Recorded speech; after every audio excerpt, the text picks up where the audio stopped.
जो 2 योजनाओं के माध्यम से सरकार की जो योजनाएं चल रही हैं, लोगों तक लाभ पहुंचाने के लिए आज डायरेक्ट उनके खाते में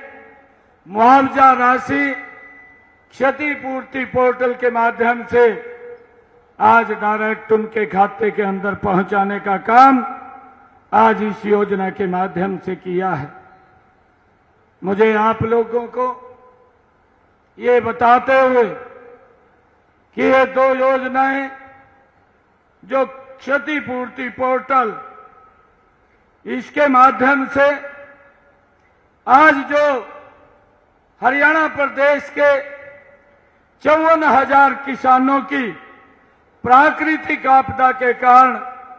जो फसल का खराबा हुआ था, आज भिवानी के इस ऐतिहासिक भूमि से एक क्लिक के द्वारा 133 करोड़ 75 लाख रुपया आज उनका जारी किया गया है। और मैं दूसरी जो दयालु योजना थी, इस योजना के माध्यम से कि जो परिवार प्रभावित है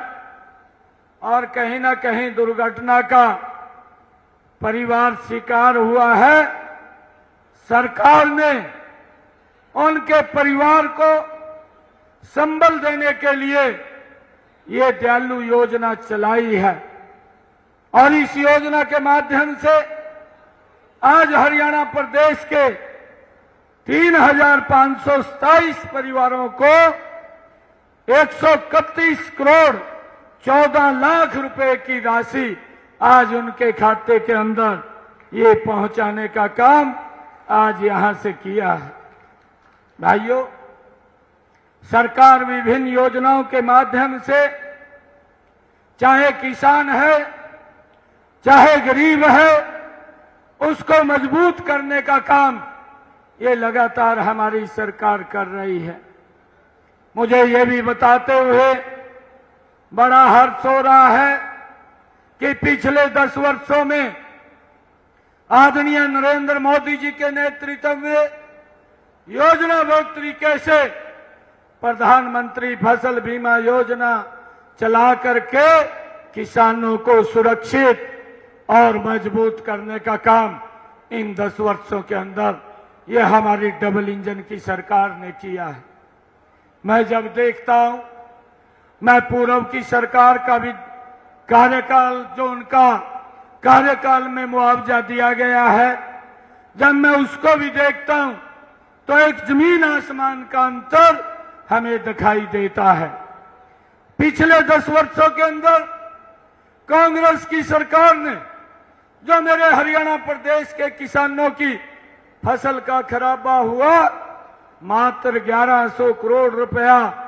उन तक पहुंचाने का काम किया। परंतु जब हम ये 9.5 वर्ष का कार्यकाल देखते हैं, इस डबल इंजन की सरकार ने 12,500 करोड़ रुपया हरियाणा के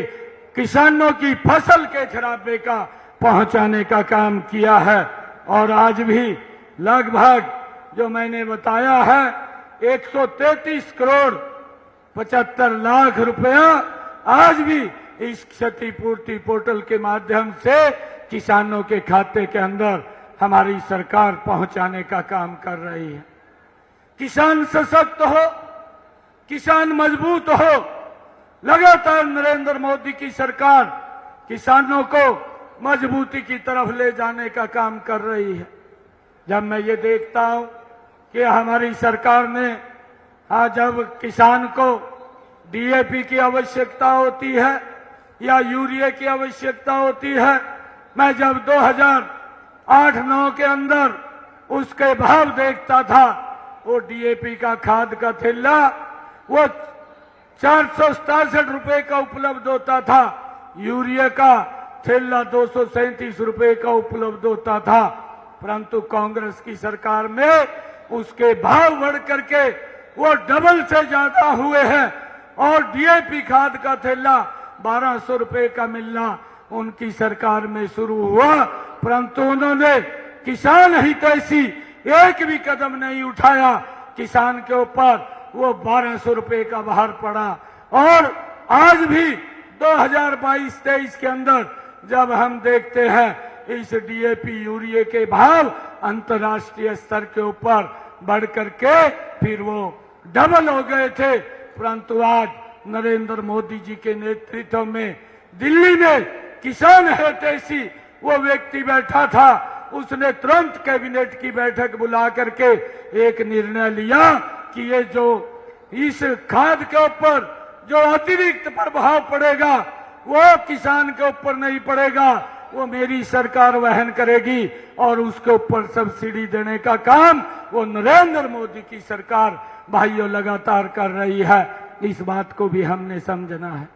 जब मैं ये देखता हूं कि हमारी सरकार ने जो किसानों की हरियाणा के अंदर अगर हम बात करें,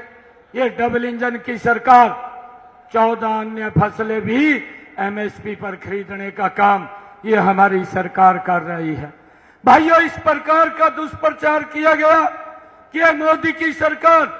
ये किसान विरोधी है, एमएसपी को बंद कर दिया जाएगा, एमएसपी खत्म हो जाएगा, परंतु कल ही नरेंद्र मोदी की सरकार ने एमएसपी बढ़ा करके भाइयों देने का काम मेरे किसान को किया है। जब मैं ये देख रहा था कि इसके अंदर जो बढ़ोतरी हुई है, आज धान के फसल के अंदर हमारी सरकार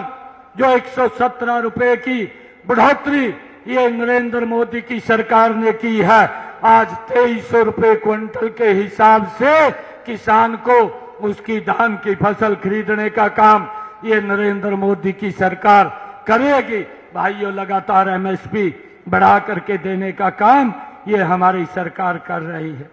जब मैं बाजरे की फसल के बारे में देखता हूं, हमारी सरकार ने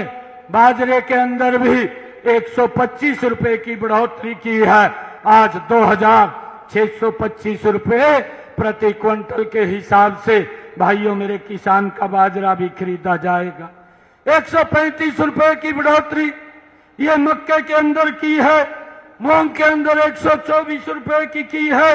मूंगफली में 406 रुपए की बढ़ोतरी ये हमारी सरकार ने की है। सूरजमुखी के अंदर 520 रुपए की बढ़ोतरी ये हमारी सरकार ने की है और तिल के अंदर 632 रुपए की बढ़ोतरी ये हमारी सरकार ने की है। कपास के अंदर 501 रुपए की बढ़ोतरी ये हमारी सरकार ने की है। भाइयों, जो लोग ये लगातार दुष्प्रचार करते थे कि एमएसपी बंद हो जाएगा, परंतु आज नरेंद्र मोदी जी ने जब तीसरी बार वो प्रधान सेवक के रूप में भाइयों शपथ लेते हैं, तो सबसे पहले जब गद्दी के ऊपर आकर के कुर्सी पर आकर के बैठते हैं तो सबसे पहले जो कलम चलती है वो मेरे देश के किसानों को प्रधानमंत्री किसान सम्मान निधि 20,000 करोड़ रुपया भाइयों उनके खाते में देने का काम ये नरेंद्र मोदी की सरकार करती है। भाइयों, किसान हितैषी सरकार किसानों को मजबूती की तरफ ले जाने का काम करने वाली सरकार भाइयों दिन रात किसान को सशक्त और मजबूत करने का काम पिछले 10 वर्षों में नरेंद्र मोदी जी ने किया है। और मोदी जी ने यह भी संकेत दिया है कि हम किसान को और मजबूती से आगे बढ़ाने का काम करेंगे। भाइयों, ये पहली बार मोदी की सरकार ने जो प्राकृतिक खेती के अंदर या प्रगतिशील हमारे जो किसान भाई हैं जिन्होंने इस खेती के अंदर एक मुकाम को हासिल किया है, ऐसे किसानों को भी सम्मानित करने का काम लगातार हमारी सरकार कर रही है। मुझे ये खुशी है कि इन 10 वर्षों के अंदर नरेंद्र मोदी की सरकार ने जो किसानों को प्रधानमंत्री कृषि सिंचाई योजना के माध्यम से उनके खेत के अंदर चाहे स्प्रिंकल वाटर है, चाहे ड्रिप इरिगेशन के साथ है, उनके ज्यादा भूमि के ऊपर पानी पहुंचाने का काम उनको सब्सिडी दे करके ये नरेंद्र मोदी की सरकार ने पिछले 10 वर्षों के अंदर किया है। मुझे ये भी बताते हुए खुशी है कि किसान की जो 2014 में जितनी पैदावार होती थी आज 2024 उससे 1.5 गुना ज्यादा पैदावार मेरा किसान कर रहा है। और उसको भी एमएसपी पर खरीदने का काम ये हमारी नरेंद्र मोदी की सरकार कर रही है। भाइयों, जो लोग इस बात का दुष्प्रचार करते थे कि एक सरकार ये किसान विरोधी है, परंतु नरेंद्र मोदी जी ने एक एक कदम किसान की मजबूती के अंदर उनको सशक्त करने के लिए उठाया है। जब मैं ये देखता हूं हरियाणा के अंदर कि किसान को जो उसका कृषि संयंत्र है उसको अगर खरीदना है, पहली बार हरियाणा सरकार ने, भाइयों मनोहर लाल जी की सरकार थी, उन्होंने एक योजना बना करके उन तक भाइयों सब्सिडी पहुंचाने का काम किया है। चाहे उसका ट्रैक्टर है, चाहे उसका रीपर है, चाहे उसका बेलर है और चाहे रूटावेटर है, चाहे वो एरो लेता है या टिलर लेता है, तो सरकार एक योजनाबद्ध तरीके से किसान को सब्सिडी दे करके उसको मजबूत करने का काम हमारी सरकार ने 10 वर्षों के अंदर किया है।